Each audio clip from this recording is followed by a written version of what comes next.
Okay. Good evening and welcome to the December 21st, 2022 meeting of the Diversity, Equity, Inclusion, and Belonging Committee for the Town of Northborough.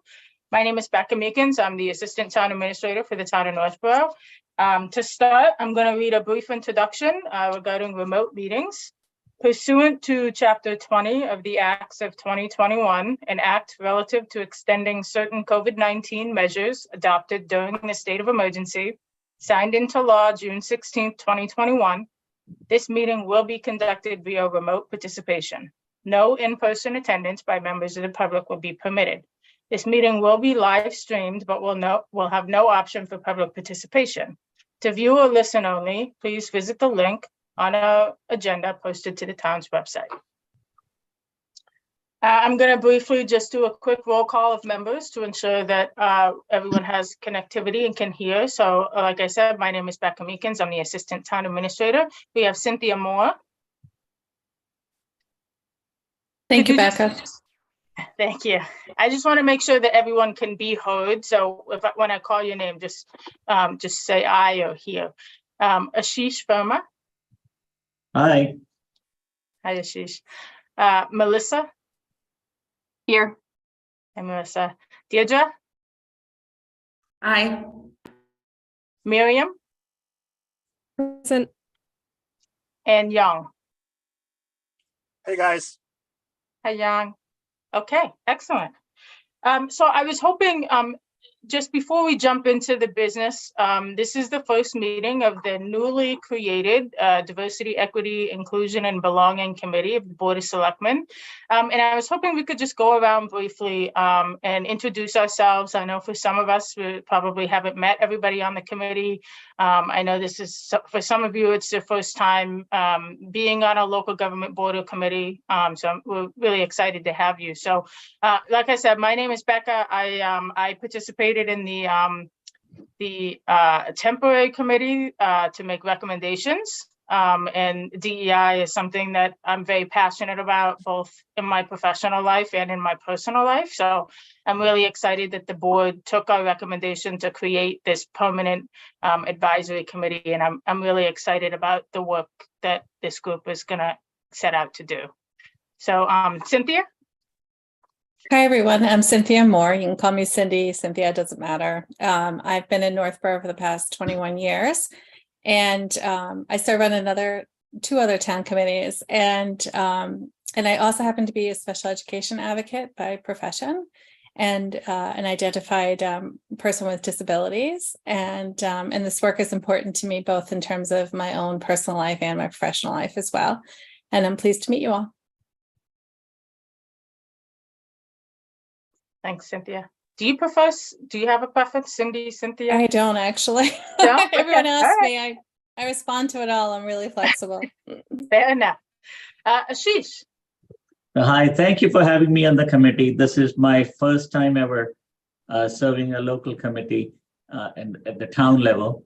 And I've been in Northborough for the past 15 years or so. By profession, I'm a physician taking care of patients with kidney diseases. And this is really exciting, this opportunity. So thank you all. Thanks, Ashish. Melissa. Hello, my name is Melissa Diglio. I've only been in Northborough for about 1.5 years now, so a pretty new resident.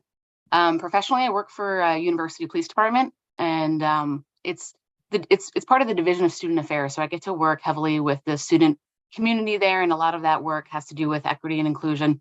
I have the privilege of serving on 2 boards, one division-wide and one university-wide. So I'm excited to take that work home with me. So not only professionally, but kind of in the neighborhood where I live. So excited to work with all of you. Thanks, Melissa. Deirdre. Hi, everyone. I am Deirdre Writing. I have lived in Northborough for, it'll be 9 years in January. I also, like a few people have mentioned on the call, I've worked in DEI in my, sorry about the background noise, work in DEI in my professional life as well as my personal life. I served on the ad hoc committee with Becca and Miriam and am excited to continue the work. Let's see. I have twin boys. They go to Milliken. They're 12. And what else will I share?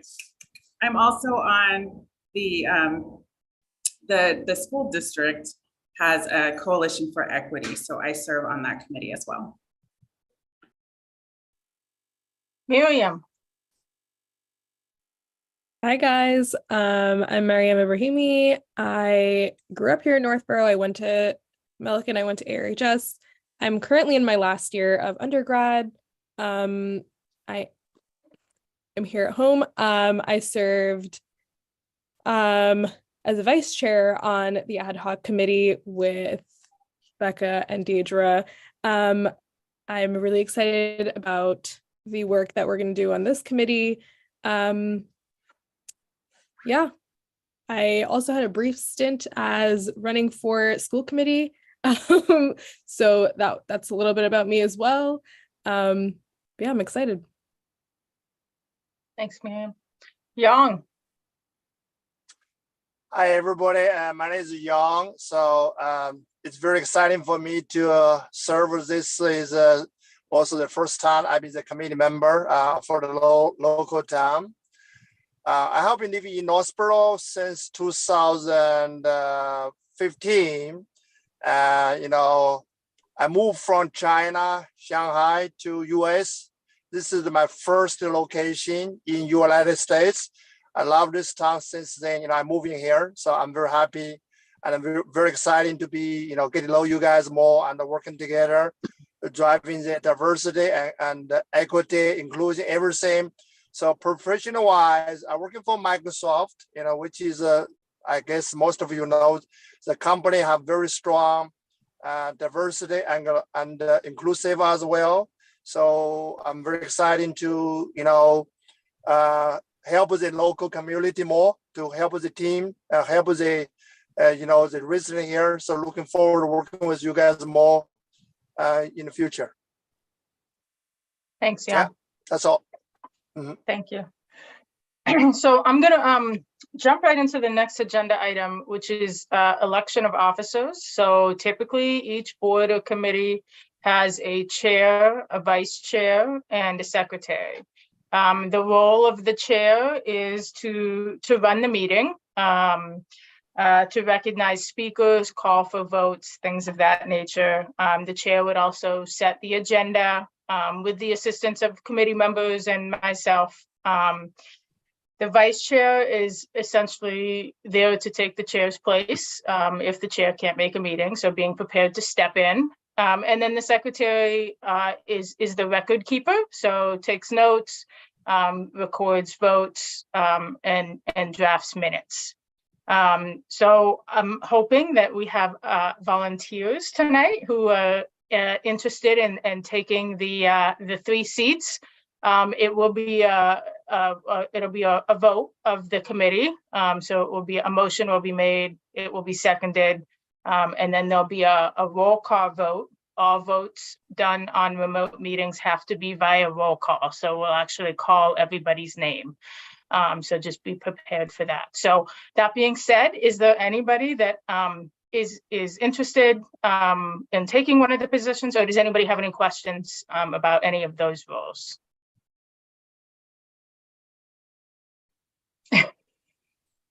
Hi. No. I'm happy to take the role of chair if no one else is interested. Yeah, Miriam was our vice chair on a temporary committee. She did do an excellent job.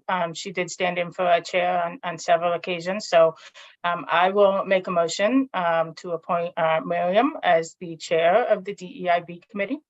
I'll second that motion. Motion made and seconded. Any discussion? Okay, so by roll call, Becca, aye. Cindy, aye. Melissa, aye. Deidre, aye. Ashish, aye. Young, aye. Okay, Congratulations, Miriam. You are now the chair, so I am officially going to turn this meeting over to you. I mean, Bravo. sounds great. All right. Okay. So am I really gonna Anybody like run want to this be meeting? vice chair? Anybody interested in taking the vice chair spot?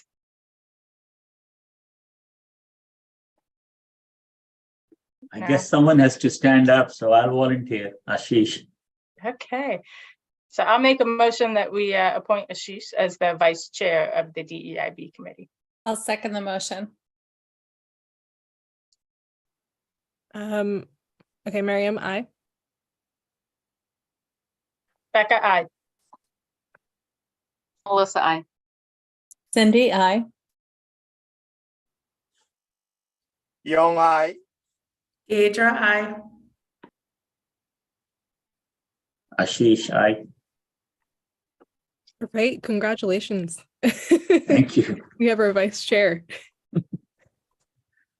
And then is anybody interested in being secretary?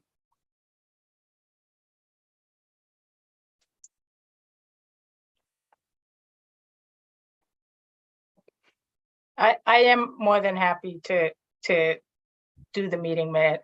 The meeting minutes honestly are the heaviest lift in terms of just administrative work. So I'm more than willing to do the meeting minutes. I did draft the meeting minutes for the temporary committee for the committee's review. So I understood if folks don't want to do that, I'm happy to do it.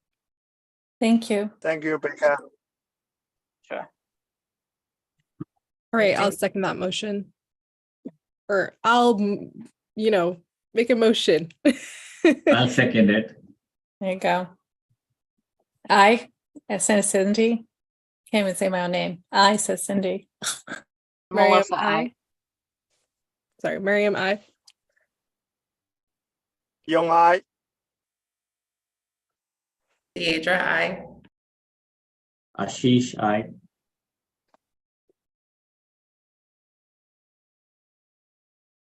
Yeah. Everybody? Okay. Yeah. Great. We got Becca as the secretary. Thank you for taking on that role. All right. What do we have next? But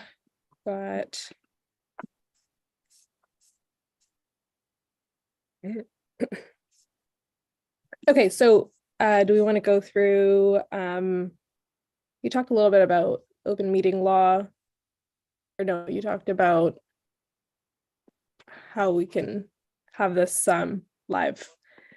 Yeah, Miriam, do you want me to, I yeah. set the agenda for tonight just because we hadn't been able to meet yet. So I put together the items and I do have a couple of things I just want to cover with the group. Is that okay with you? By all means, go ahead. Okay. All right. So I did want to give a little bit of just a really quick overview of both the local government operation, just for some. I know not everyone has been a part of a committee before, and there are some unique things about operating as a public body. And I know you all took the online training and everything, but there's just a few points that I want to make sure that everybody is on the same page. So all meetings have to be posted 48 hours in advance. So in order for us to meet the public meeting law, we have to post an agenda two business days prior to our meeting. So there's no we can't meet on a whim, or five of us can't go out to dinner and talk about business. So that's an important thing to remember. We have to have a quorum to meet. So we are a committee of 9, so we need 5 of us to deliberate and do business. So at a minimum, we have to have 5 people to hold a meeting. All votes have to be via roll call. I went over that at the beginning. And just no communication with a quorum outside of a meeting. And where people typically get tripped up on this is email. Email is a communication form, and I know sometimes people get comfortable sending emails back and forth. It's really important that if we're emailing as a group, we're only doing it to set a meeting schedule. Any deliberation about DEI matters have to happen in public and as a board. So just keep that in mind. There's a lot of email chains. I send a lot of emails. It's mostly just me trying to give you information. It's not really intended to be a communication process. All of our deliberation and discussion happens in the meeting. So just keep that in mind. You can always call me one-on-one if you have questions, that's fine. But just keep that in the back of your mind as we move through this process. The second thing is just really quick, brief, I'm going to try to do a 30-second local government refresher. So I'm going to try to cover as much as I can. So we are an advisory committee to the Board of Selectmen. So essentially, it's our job to advise the board on matters of DEI. They are the executive body of the town. So they set policy, they set the town meeting warrant. They hire the town administrator who runs the day-to-day operation. The important distinction I want to make is that we don't have the town and the school from an administrative and operational perspective are separate entities. Policy making at the school level happens at the school committee and through the superintendent. So a lot of times, a lot of what we do is, I want to have discussions about education so that our Coalition for Equity representative, Deirdre, can keep her group informed, and I want her to be informed about what the town is doing on DEI matters. We have a really, really good working relationship with the schools in Northborough, and I want to maintain that. And I want to make sure that they know what our goals are as a DEI committee, and we know what theirs are. And that's sort of the intent behind having a Coalition for Equity representative on the committee. I think that's all I have on local government. That was super fast and barely the tip of the iceberg. But do you guys have any questions about the operation or the town? Anything that I can answer that's just you've been dying to know about your local government? No? Okay. If you do, I'm available, reach out anytime. I'm happy to answer questions or discuss. Miriam, I'm going to move into the next item really quick. So I want to give the committee a brief update on sort of what's transpired since the advisory or since the temporary or the ad hoc committee finished its work. So as you all know, we made recommendations to the Board of Selectmen. The first of which was to create a permanent committee, and they did take action and do that, which is why we're all here. Included in that list were lots of other things that the temporary committee would like for the town to pursue, largely, with the intent that it would be pursued through this permanent committee. One of the things I did send along in your packet is a notice of a grant award. So one of the items that was listed in the recommendations was a recommendation that we pursue a grant to complete an ADA self-evaluation and transition plan. It's an important plan to ensure that the town meets the requirements under Title II of the ADA. And so what the plan does is it assesses all of your buildings, public parks, public spaces from an ADA compliance perspective, and then basically drafts up a roadmap of deficiencies, lets you know what you need to fix to bring your spaces up to code, gives you pricing estimates, and the completion of that plan allows you to then apply for construction grants through the Mass Office of Disability to assist in bringing those facilities up to compliance. So we did receive that grant. We just received that notice a couple of weeks ago. We are currently speaking with potential vendors to come in and do the work. I did send you one proposal from a vendor. They do appear to be the front runner right now. And so we expect that that work will get underway likely at the beginning of the new year. It's my hope that this committee can be, involved in that process. I would like this committee to have the opportunity to review the draft report. I think that there's certainly space in that process for us to give input. And so I just want to let you all know that and make sure you know that it will probably be on an upcoming agenda in the new year to discuss that in a little more depth. Does anybody have any questions about that? I have a question. So the proposal that we received from the one vendor, right? So how many other vendors, is there an RFP that's out and we're waiting for people to respond to the RFP, or have we solicited multiple vendors or? Yeah, so we solicited quotes from multiple vendors. Some of them were not responsive. Some of them, we conducted reference checks as well. So the Institute for Human Design, I believe, is one of them. The Center for Living and Working, DAC, and I think those were the three. DAC has been the most responsive, and we've had the most positive reference feedback about them. And so, we would like to go with them. I was able to have a conversation with the representative from DAC after I saw your email, Cynthia, about the IT compliance. I'm very glad that you brought that up, because that is an important piece that we want to include in the ADA plan, is IT accessibility. And so they are going to include IT accessibility in their scope of work as well. They're going to be able to fit it under the grant umbrella, which is great. Great. And then the only other question I have when I read their proposal was, I was wondering, I noticed that the one thing that they didn't include were our public works spaces. So like, when you go and you get like sand or whatever, like. Oh, the highway garage. Yeah, the highway garage people, right? And I'm sure there's other things I don't use in the town, but I was like, that was the one thing that popped into my head was the highway garage.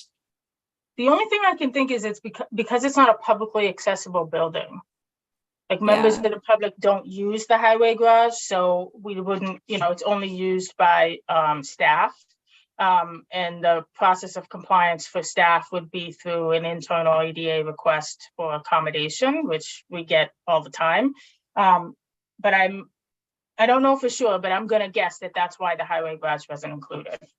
Okay, and then I had one more thought was, I know this, like, I saw the McAfee, whichever direction it is, the McAfee playground, and then the other playground, right? The Assabet playground. Yep. Favorite playgrounds in the whole town, right?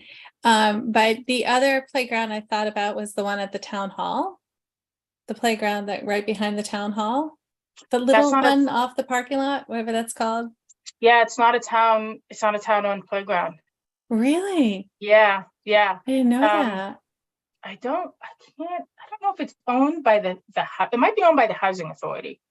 But that's not a playground that the town maintains, which is odd because it's a stone's throw from town hall, but yeah. but yeah, no, that's not one of ours.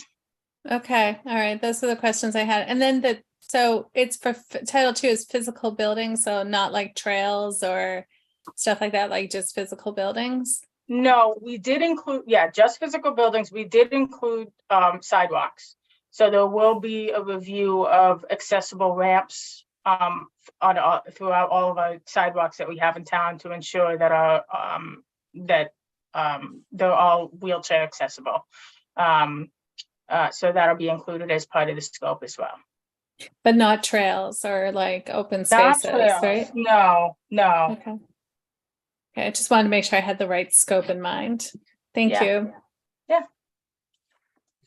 Hey, Becca, this is Yong. Just out of my curiosity here, because this is the first time joining this public service here.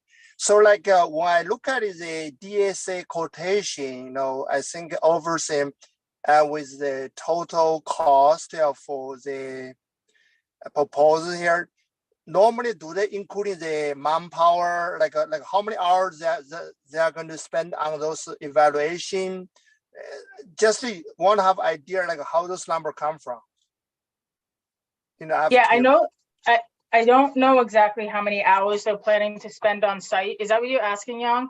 Like with the time? Right, yes. I do know, I did ask, so I worked on this with Scott Charpentier, who's the DPW director, and Sean Thompson, who's our facilities manager. They worked with me on this proposal. So I do know that Sean spoke with the representatives from DAC. They will be on site. Like this isn't, they're not going to try to do this like remote, or like they're going to come out, actually walk through the buildings, go to the grounds, see the sidewalks in person. That is, I wanted to make sure that they were going to have actual boots on the ground, because that is important. Yes. And he did confirm that that is the case. Okay. And Beck, I had All one more thing I forgot, which was voting. So are they also going to look at the opportunities for voting and whether or not they're accessible? Like the school buildings? Is that what you're referring to? Yeah, I mean, I know we Yeah. can go in and see Andy and vote there. Like if you've got some medical problem, you could do that, or you could go to your precinct, or, you know, then we have vote at Algonquin. So I just wondered if we're looking at voting as well. So because the voting happens in the school buildings, we didn't include the school buildings. I do think, I'm not sure that the schools may have an ADA transition plan already, and if not, if they don't have one already, then they've been talking about doing one.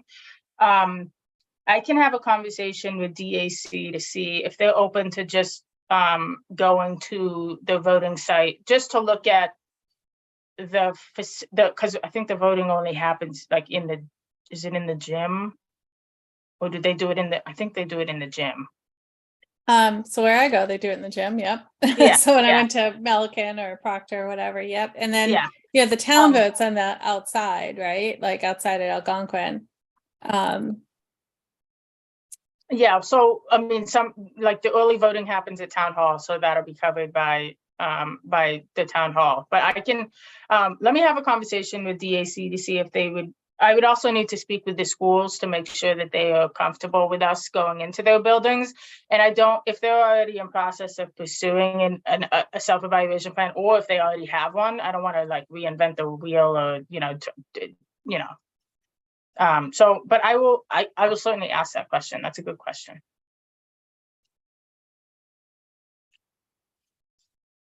Any other questions on the ADA self-evaluation proposal? No. Okay.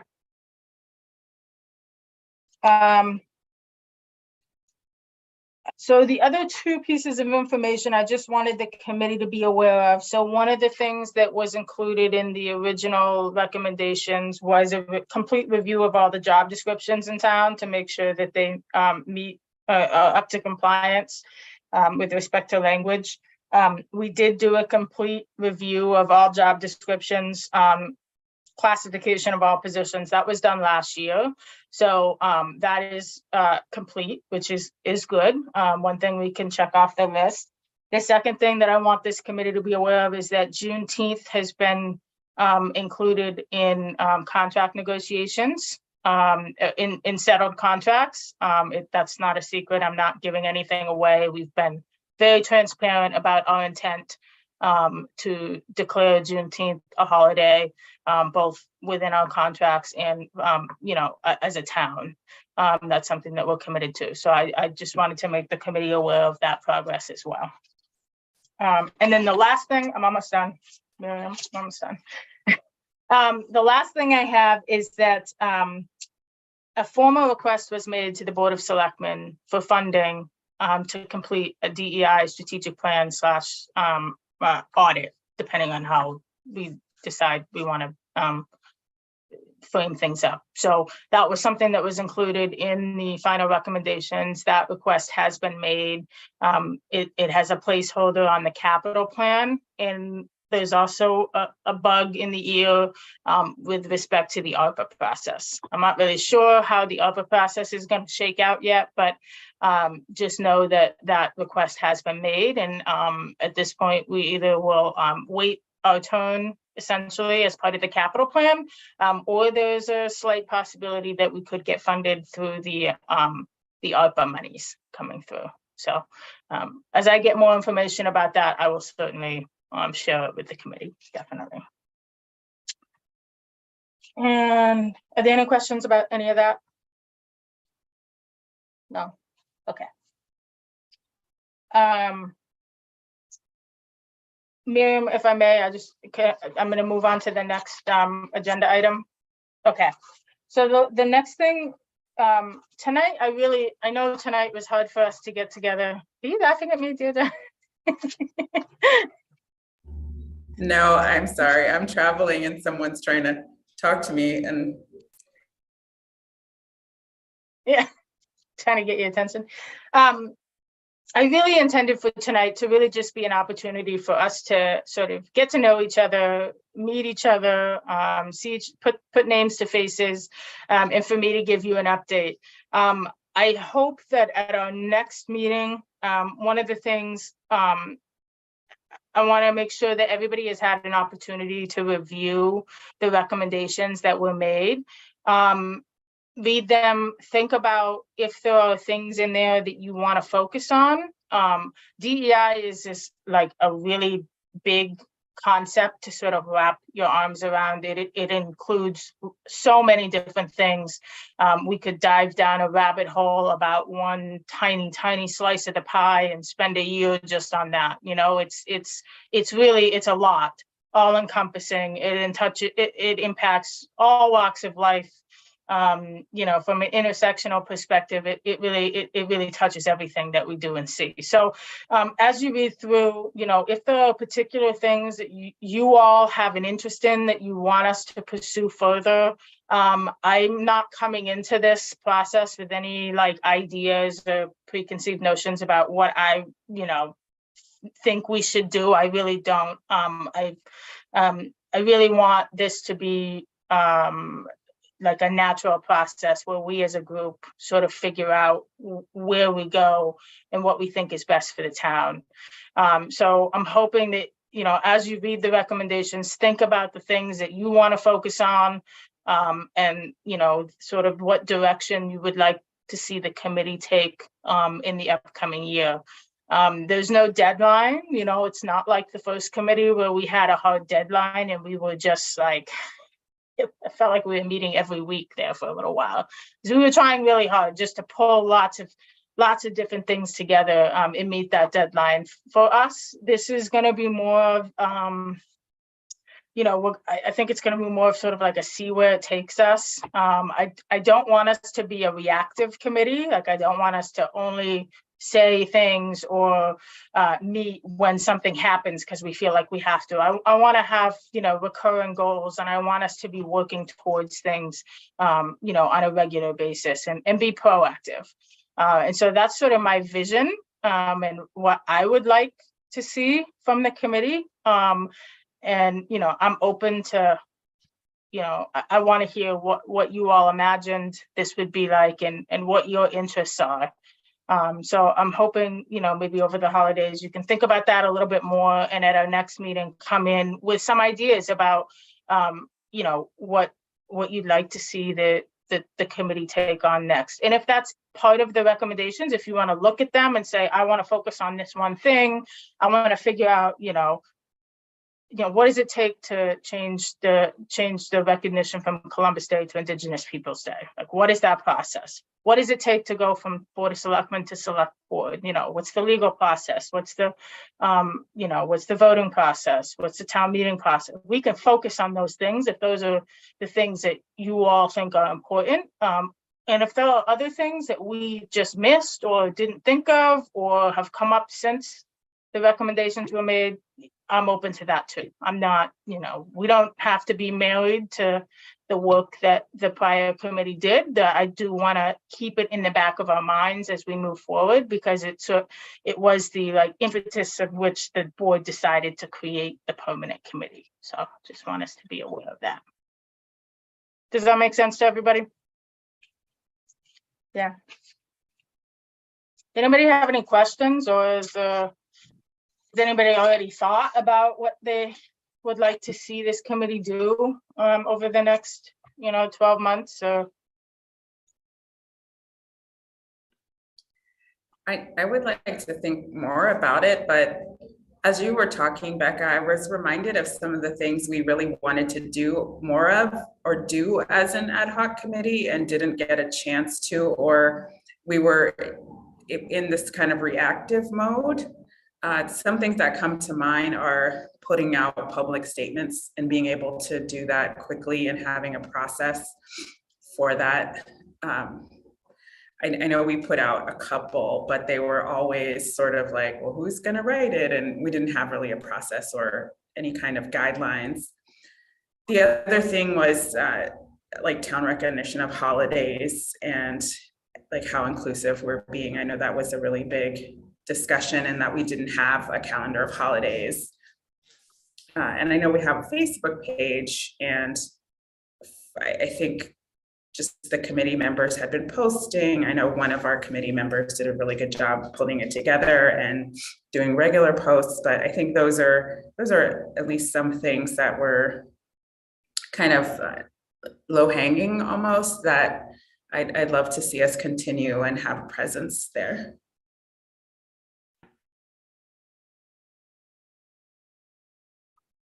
Yeah, so you highlighted one of the things that I'm passionate about that I think is actually kind of low hanging fruit for us, which is that, more inclusive calendar of events. And, and when I looked at the report, and here's some ideas, I know it's not an exclusive list, but, the disability community, we have our own culture and we have our own celebrations as well. And, we just had our 50th anniversary of the IDA being signed. That was a big deal in our world, right? And so I would love that calendar to include the disability world, not just the other ways that we identify ourselves, so that the folks in the disability community really attach that way as well.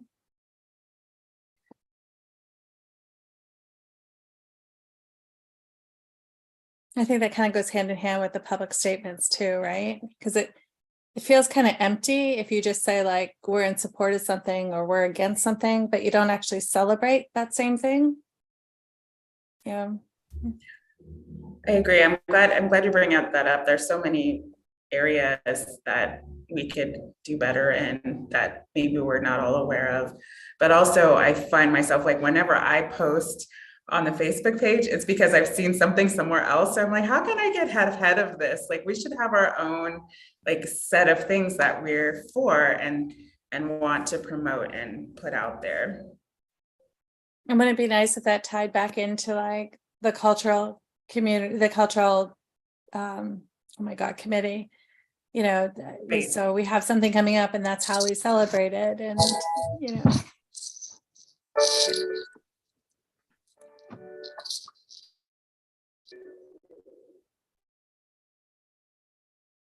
one of the cool things that actually I know that if you're not aware, last year the town for the first time put up a menorah. That was the work of the temporary DEI committee with community members who are certainly involved in that. It did go up again this year, and I foresee it going up every year. But one of the things we had talked about, like Deirdre mentioned, was a more inclusive sort of celebration of different cultures. And this past year, the senior center actually had a Diwali celebration for the first time. And it was, I think, very, very well received. And, the new senior center director is, she's new, she's young, she has a lot of passion. And she, like me, DEI is important to her, not just in her professional life, but also in her personal life. So I foresee her being a good partner for us moving forward. And, she hit the ground running and she planned the Diwali celebration, pretty much all on her own with her own connections. So she plans to continue doing that each year moving forward as well. So, those are the, like the positive community things that I want to see progress, and continue. But I love, Cynthia and Deirdre, I appreciate both your thoughts. I think those are great ideas.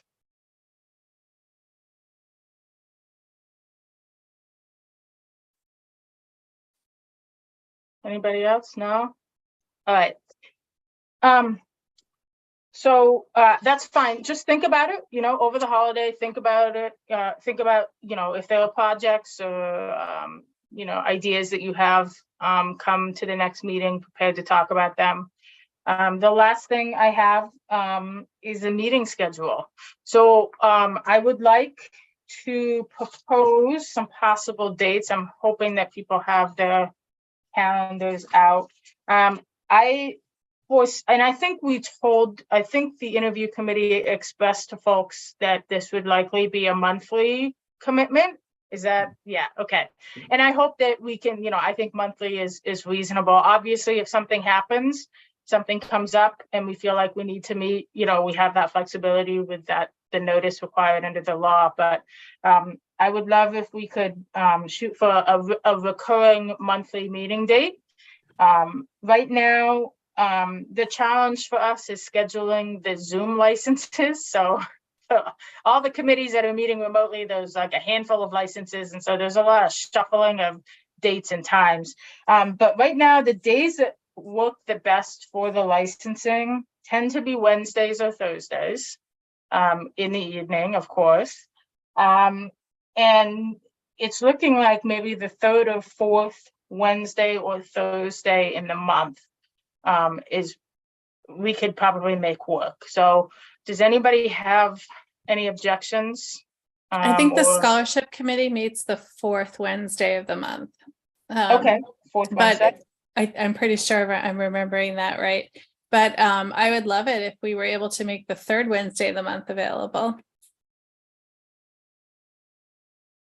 Yeah, I was going to say I would vote for Wednesdays also because the school committee that I mentioned earlier, the coalition, they meet on Thursdays. But I think we meet a bit earlier than this, so it could work if Wednesdays don't work, but I prefer Wednesdays. So, Yeah, I'm okay on Wednesday too. Just a quick question here. Baker, are we going to continue have this like a Zoom meeting or maybe like I'm not sure, like every few months we have like on-site or in-person meeting, kind of get to know each other better? Yeah, so we right now we're meeting Zoom. We can meet in person like that. We're the restrictions have been lifted. It's really been left up to the individual committees whether or not they want to continue meeting remotely or if they want to meet in person. Right now, the law is set to expire in April, the end of March, the tail end of March, beginning of April. So there is a chance that we will lose our ability to meet remotely beginning in April. There's a lot of talk, at the legislative level that it looks like there's a lot of public pressure to continue the ability for remote meetings for a number of reasons that I'm sure all of you are aware of, accessibility being the most important one. Whether or not that happens, I'll keep the committee up to date, but just know there is a slight possibility that beginning in April, we will have to meet in person. So just be prepared for that. If that does happen, we'll meet at town hall and we can sort of revisit the meeting schedule if that does happen, if there are, other conflicts that people have that would prevent them from being able to actually get to town hall. So we'll cross that bridge when we get there, but hopefully we don't ever have to cross that bridge, but we'll see. And Becca, I just checked and it's actually the third week that the scholarship committee is meeting. So if we did the fourth week of Wednesday, then that we wouldn't conflict with them. Sorry, I got that backwards in my head. That's okay. So you're saying the fourth Wednesday is what you would prefer? Okay. Does anybody have any, is that Ashish with? Melissa, I think you wanted to say something? No, my answer, my question was answered. I was just gonna say, if we did meet in person, before or after April, is there space in town hall that has IT capabilities to do hybrid? But I think the answer to that is no, it's not an option. It's either all in person or all Zoom. Yeah, it's not an option yet. Hopefully it will be an option. That's something that the Board of Selectmen is if we do have to go back in person, that's something that is important to them, is being able to retain that hybrid ability. But whether or not that's just hybrid for participants, not for board members, that's a policy decision for the Board of Selectmen to make. And I anticipate that if push comes to shove and the legislature doesn't continue the ability to meet remotely, they will have to have those discussions. So I'll keep you guys up to date as we learn more if we get there. And sorry, if there was any possibility for meeting on any Thursday in the month instead of Wednesdays, because I have 2 Wednesdays where I do charity clinics in Worcester in the evening around that time. And then 2 other Wednesdays I do late offices in Westboro. So that's the only Wednesday I'm free is the 5th Wednesday, which is only every 4th month. Okay. Sorry. But you know your schedule. That's awesome.